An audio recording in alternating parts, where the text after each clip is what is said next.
Assalamualaikum warahmatullahi wabarakatuh. Nama saya Rizka Zuriana dengan NIM 80401913013. Di sini saya akan menjelaskan tentang keamanan email. Sebelum saya menjelaskan apa itu keamanan email, saya ingin bertanya, apakah kalian tahu apa itu electronic mail dan di mana kita sering menjumpai email tersebut? Nah, baiklah, saya akan membahas pertama yaitu sejarah email. Pada tahun 1971 menjadi awal sejarah email. Roy Tomlinson, seorang mantan mitian yang bekerja pada sistem operasi Tenex untuk BBN Teknologi sebagai kontraktor ARPANET, membuat program elektronik mail atau yang disebut surat elektronik atau yang disingkat sebagai email. Tomlinson menggunakan program email lokal yang disebut SNDMSG untuk menyempurnakan aplikasi email yang disebut CPY.NET. Dibantu oleh teman-temannya, ia mengenalkan fitur menyalin dokumen melalui jaringan dan mengirim email pertanyaan. Pesan pertama yang dikirim waktu itu adalah QWERTY UYOP yang merupakan baris pertama pada keyboard komputer. Kemudian, pada tahun 1972, Roy Tomlinson berhasil menyempurnakan program email ciptaannya. Program yang ditunjukkan untuk surat menyurat dalam bentuk elektronik ini sangat mudah digunakan sehingga langsung menjadi populer pada tahun yang sama. Nah, itu dia sejarah singkat tentang email. Dan saya akan menjelaskan fungsi dari email sekarang, yaitu sebagai identitas diri secara personal, alat untuk mendaftarkan diri di berbagai situs dan media sosial, vintage, game, dan lain-lain. Dan email sebagai media promosi. Kenapa mempelajari security email? Kenapa sangat penting kita untuk mempelajari security email? Karena setelah saya browsing, setelah saya cari tahu, email adalah aplikasi yang sering digunakan. Mail servers, selain web servers, merupakan servers yang paling sering diserang. Layanan basic email ternyata tidak seaman perkiraan kita, maka dari itu penting sekali kita mempelajari apa itu security email untuk menjaga data-data agar tidak terhack. Pengertian email atau pengertian keamanan email dan cara kerjanya akan saya bahas juga di sini. Yang pertama, pengertian email. Email adalah pesan yang terdiri atas kumpulan string ASCII dalam format RFC 822 dikembangkan tahun 1982. Terdiri atas dua bagian yang dipisahkan baris kosong, yaitu header dan body. Header sendiri berisi sender, recipient, date, yaitu atau tanggal, subject, delivery path, dan lain-lain. Sedangkan body isinya isi pesan. MIME sendiri singkatan dari Multipurpose Internet Mail Extension, yang dimana menambah kapabilitas RFC 822 agar email mampu membawa konten non-ASCII dan menambahkan 5 header file pada email untuk spesifikasi MIME dan konten. Contoh seperti tipe, encoding, ID, index, dan lain-lain. Bagaimana email bekerja? Di sini email prosesnya sederhana ya, yaitu kotak keluar mengirim, melalui mengirim ke kotak masuk, dan kotak masuk menerima. Tapi proses sebenarnya adalah MUA mengirim atau mail user agent mengirim ke mail transfer agent. Dan kemudian mail transfer agent mentransfer ke mail transfer agent penerima. Kemudian dari mail transfer agent penerima ini dikirimkan lagi ke mail user agent. Itulah proses sebenarnya email bekerja. Nah, saya akan menjelaskan sedikit apa itu MUA atau Mail User Agent. Mail User Agent adalah aplikasi yang digunakan untuk menyusun, mengirim, dan menerima email. Contoh, Mail User Agent adalah Yahoo, Gmail, Outlook, dan layanan email yang lain. Dan ada juga Mail Transfer Agent, yang merupakan salah satu komponen mail server yang bertugas menerima dan mengirim email dari komputer yang satu ke komputer yang lain. Mail Transfer Agent memainkan peranan penting dalam sistem penanganan pesan internet. Beberapa tugas Mail Transport Agent antara lain ialah menerima email, meminta catatan mail exchange, dan memilih server email untuk mentransfer email, serta mengirim pesan respon otomatis jika pesan gagal sampai tujuan. Dan di sini ada juga Mail Delivery Agent, yang dimana sebuah software komputer yang bertanggung jawab mengantarkan email dari Mail Transport Agent server. Mail Delivery Agent juga dikenal sebagai LDA atau Local Delivery Agent. Beberapa Mail Transport Agent dapat mengisi peran Mail Delivery Agent ketika mereka menambahkan pesan email baru ke file pesan pengguna lokal. Sedangkan untuk protokol, terdapat dua kategori dalam server email, protokol surat keluar dan protokol surat masuk. Untuk mengetahui penjelasannya tentang dua kategori tadi, Anda dapat melihat poin-poinnya. Poin-poin di bawah ini. Yaitu laptop mengirim ke server email ISP pengirim. Lalu dari server email ISP pengirim mengirimkan lagi ke server email ISP penerima melewati SMTP. Lalu dari server email ISP penerima dikirimkan lagi ke POP3 atau IMAP ke komputer penerima. Nah, itulah penjelasan lebih detail tentang dua kategori tadi. Nah, saya akan menjelaskan pula apa itu SMTP atau Simple Mail Transport Protocol. Itu protokol standar untuk transmisi atau pengiriman email. Protokol ini bertugas melakukan komunikasi dengan server untuk mengirimkan email dari lokal email ke server email. Dalam proses kerjanya, SMTP dikontrol oleh MTA yang ada pada email server Anda.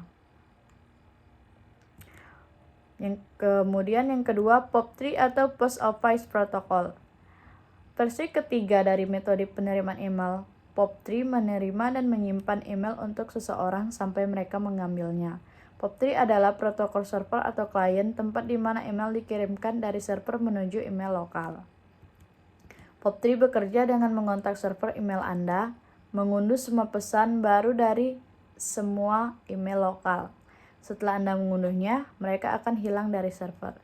Jadi, jika Anda memutuskan untuk memeriksa email Anda dengan gadget yang berbeda, pesan yang sudah Anda unduh sebelumnya tidak akan ada lagi. Itulah mengapa ada baiknya untuk melakukan backup.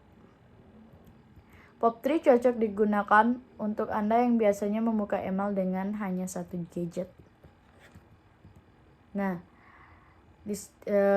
selanjutnya IMAP atau Internet Message Access. IMAP memungkinkan Anda dapat mengakses email Anda dimanapun Anda berada, biasanya diakses melalui internet. Ketika Anda membaca email menggunakan IMAP, Anda sebenarnya tidak mengunduh atau menyimpannya ke komputer, tetapi membacanya melalui server. Untuk Anda yang sering bepergian, menggunakan berbagai gadget untuk mengakses email, kami sarankan menggunakan servis email berbasis IMAP. Nah, bagaimana ancaman dan pencegahannya? Ancaman kejahatan email. Penggunaan email perusahaan pada umumnya bertujuan untuk memisahkan urusan pribadi dan urusan pekerjaan agar terlihat profesional dan terpercaya di hadapan mitra bisnis. Untuk meningkatkan produktivitas perusahaan serta sebagai komunikasi formal bisnis. Jenis penipuan dan dengan memberikan tawaran melalui email kepada orang lain dengan menyamarkan pengirim dan mengirimkan sebuah virus disebut sebagai kolaborasi antara phishing dan malware propagation. Contoh ancaman pada email yaitu ada spamming, scamming, phishing, malware propagation, dan spoofing. Baiklah, saya akan menjelaskan terlebih dahulu apa itu spamming. Secara umum, spam berisikan konten-konten tentang promosi berbagai produk barang dan jasa. Biasanya, yang banyak kita kenal sebagai spam adalah inbound spam, atau spam yang masuk ke mailbox kita. Kalau kita lihat flow-nya, spam itu dibagi menjadi inbound spam dan outbound spam. Inbound spam adalah, atau yang biasa kita kenal sebagai spam yang biasanya adalah email yang sampah perlu difilter agar storage email kita tidak cepat penuh dan informasi penting tidak terlewatkan. Cara pencegahannya dengan implementasi enterprise anti-spam dan virus pada mail server Anda dan melakukan Bayesian learning terhadap spam-spam yang baru.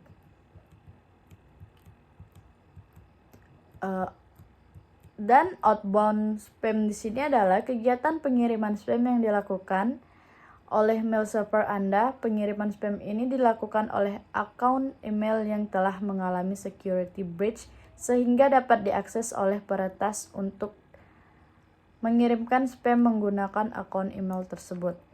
Kejadian outbound spam tidak mengenal waktu, dapat terjadi pada siang hari ataupun malam hari.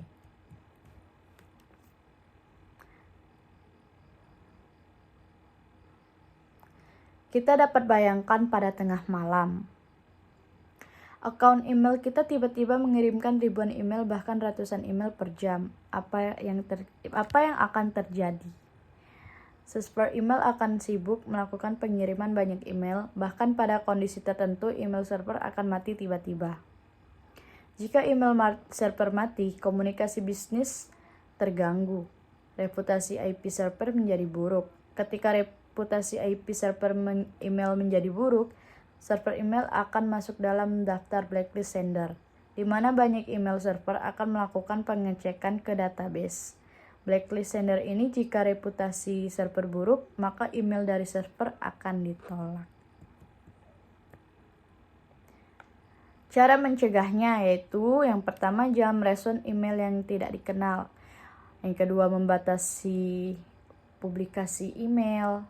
Yang ketiga, menggunakan email sesuai kebutuhan. Yang keempat, menggunakan software anti-spam. Yang kelima, aktifasi fitur anti-spam pada email. Dan yang terakhir, gunakan AT saat melampirkan email pada sosial media. Yang selanjutnya ada scamming. Email scam biasanya berisikan sebuah pesan yang sangat meyakinkan.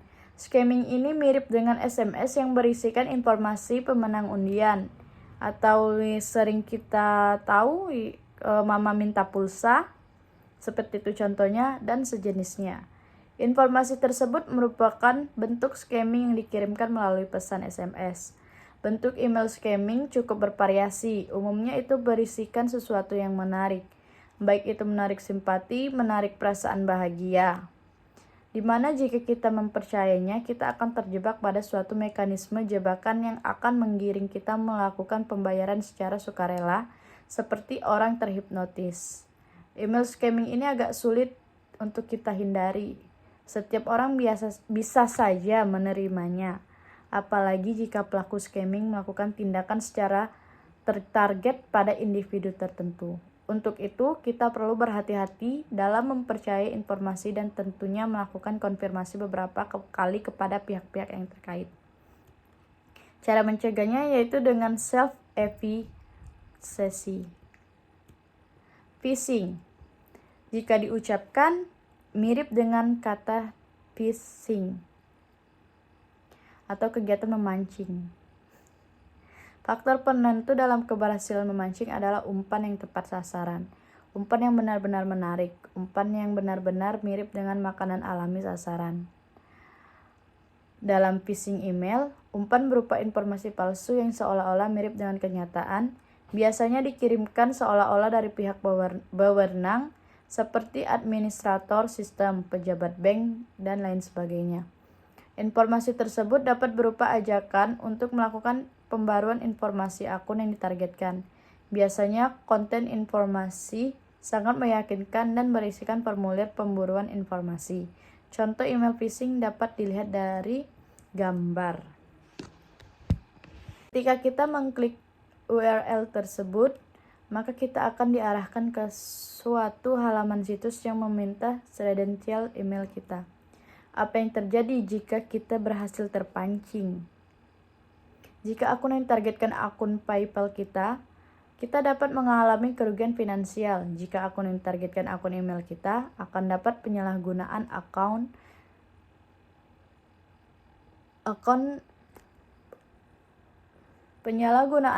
salah satunya dipakai untuk pengiriman outbound spam. Untuk itu, kita perlu berhati-hati menerima informasi dan melakukan konfirmasi beberapa kali kepada pihak-pihak terkait. Jika Bapak dan Ibu menerima email scamming, kita perlu segera melaporkan kepada sistem administrator agar konten email scamming tersebut di-learning sebagai spam, sehingga kemudian hari konten email tersebut tidak masuk lagi ke inbox kita.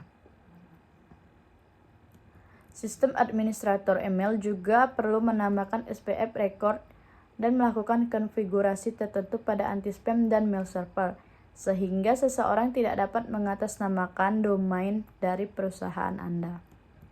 Cara mencegahnya yaitu yang pertama, mendeteksi dengan tools detect, itu dengan Finesse, Language Algorithm, dan Fish Detector. Yang kedua, menggunakan add-ons web browser anti-tab nabbing. Yang ketiga, menggunakan mekanisme free filter. Yang keempat, pendeteksian dengan streaming analytic Vistrom. Dan yang terakhir dengan self-efficacy. Saya akan menjelaskan pula malware propagation. Dunia komunikasi email dan internet kadang terasa penuh dengan bahaya malware virus. Sistem email perusahaan Anda kemungkinan telah memiliki software anti-spam dan antivirus untuk melindungi email kantor Anda dari email bervirus. Namun, software tersebut tidak dapat mencegah semua malicious email dan beberapa malicious threats yang datang dari internet, diantaranya Trojan horses, virus, worm, spyware, dan ransomware.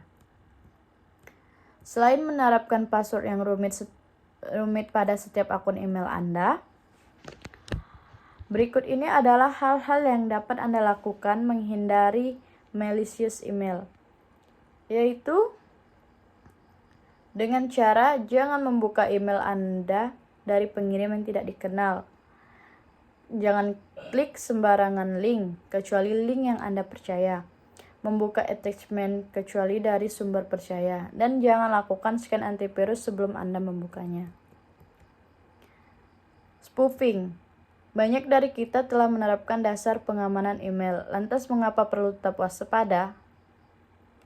Hacking akun email sangat umum sehingga hampir setiap hari kita bisa mendapatkan email dari seseorang yang Anda kenal yang akunnya telah diretas. Jadi, sekalipun Anda mengenali alamat emailnya, jangan langsung percaya pada isi email. Email spoofing menggunakan alamat from palsu. Mungkin Anda menerima sebuah email dari CEO perusahaan Anda atau dari klinik dokter yang meminta beberapa data personal Anda. Setiap email yang meminta data pribadi patut diwaspadai sebagai email berbahaya.